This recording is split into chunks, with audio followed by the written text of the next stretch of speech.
તો સાહેબે મને સલાહ આપી ગોપાલભાઈ મારી જવાબદારી મારી ગેરંટી આજે ઓપરેશન કરું કાલે પલાટી વાળી બેસતા કરી દઉં ચાલતા કરી દઉં.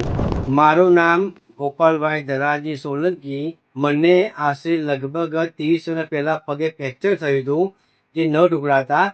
તે પછી દવાથી આપણે હવે આરામ પડી ગયો હતો. છેલ્લા 3 વર્ષથી આખા ઘૂંટણ ઘસાઈ ગયા હતા. મેં ઘણી દેશી દવા તપાસ કરી કે ભાઈ ઓપરેશન ના કરાવવું ના કરાવવું પણ કોઈ દવાથી મને ફરક ના પડ્યો. તો છેલ્લે નિકુલમાં ત્રીને હોસ્પિટલ સોની સાહેબનું દવાખાનું છે વૈષ્ણવ સોની સાહેબનું તેની તપાસ માટે આવ્યો.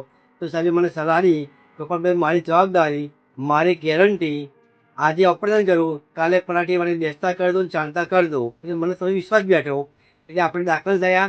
એમને રોબોટિક રિપ્લેસમેન્ટથી ઓપરેશન મારું કર્યું. અત્યારે હું વગર વોકરે વગર પકડે સીડી પર ચડું છું, ઉતરું દોડીને જઉં છું, આવું છું. ખાલી 3 દિવસમાં હું દોડું છું, સીડી ચડી ઉતરું છું.